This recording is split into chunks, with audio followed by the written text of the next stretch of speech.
ഭൂമിയില്ലാതെ ആർക്കും ജീവിക്കാൻ, അവരുടെ ജീവിതത്തെ മുന്നോട്ട് കൊണ്ടുപോകാൻ, പുരോഗതിയിലേക്ക് കൊണ്ടുപോകാൻ സാധ്യമല്ല.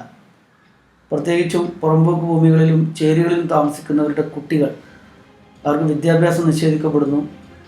അവർക്ക് ഒരു കാലത്തും മുന്നോട്ട് വരാൻ പറ്റാത്ത വിധം സാമൂഹ്യ പിന്നാക്കാവസ്ഥ അവരുടെ കൂടപ്പിറപ്പായിട്ട് നിലനിൽക്കുകയാണ്. ഇതൊന്ന് കേരളം അനുഭവിക്കുന്ന വളരെ അനാരോഗ്യകരമായ പ്രവണതയാണ്. മനുഷ്യാവകാശ കമ്മീഷൻ്റെ ഒരു അന്വേഷണ റിപ്പോർട്ട് അനുസരിച്ച് 5 ലക്ഷം ഏക്കർ ഭൂമി സർക്കാരിന് അവകാശപ്പെട്ടത് മറ്റു പലരുടെയും കൈവശമാണ് എന്ന് റിപ്പോർട്ട് പുറത്തു വന്നിട്ടുണ്ട്.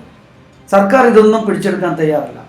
വിദേശ കമ്പനിയായ ഹാരിസൺ ഉൾപ്പെടെ സ്വദേശ കമ്പനികളും അതേപോലെ തന്നെ വ്യക്തികളും കമ്പനികളുമൊക്കെ കൈവശപ്പെടുത്തി വെച്ച ഏക്കർ കണക്കിന് ഭൂമി, പാട്ടക്കരാർ കാലാവധി കഴിഞ്ഞ ഭൂമി, പാട്ടക്കരാർ ലംഘിച്ച ഭൂമി, പിന്നെ അതൊന്നുമല്ലാതെ തന്നെ കൈവശപ്പെടുത്തിയ ഭൂമി, ഈ ഭൂമിയെല്ലാം തന്നെ സർക്കാർ കണ്ടുകെട്ടി ഭൂരഹിതർക്ക് കൊടുക്കാൻ ശ്രമിക്കുന്നുവെങ്കിൽ തീർച്ചയായിട്ടും പരിഹരിക്കാവുന്നതേ ഉള്ളൂ കേരളത്തിൻ്റെ ഭൂമി പ്രശ്നം.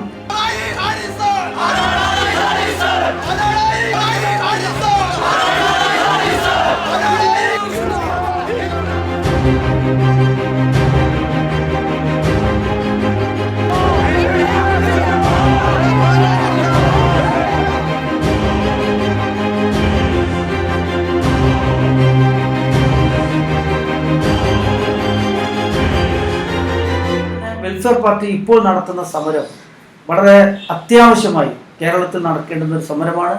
സമഗ്രമായ ഭൂപരിഷ്കരണം ആവശ്യപ്പെട്ടുകൊണ്ടാണ് വെൽഫെയർ പാർട്ടി ഈ സമരം നടത്തുന്നത്. ധാരാളം സമരങ്ങൾ നടത്തി ആ സമരത്തിൻ്റെ തുടർച്ചയാണ്. പാർട്ടി നടത്തിക്കൊണ്ടിരിക്കുന്ന സമരങ്ങളിലൂടെ, സർക്കാരിൽ ഉണ്ടാക്കിയ സമ്മർദ്ദങ്ങളിലൂടെ കുറേയധികം ആളുകൾക്ക് ഭൂമി വാങ്ങിച്ചു കൊടുക്കാൻ പാർട്ടിക്ക് സാധിച്ചിട്ടുണ്ട്.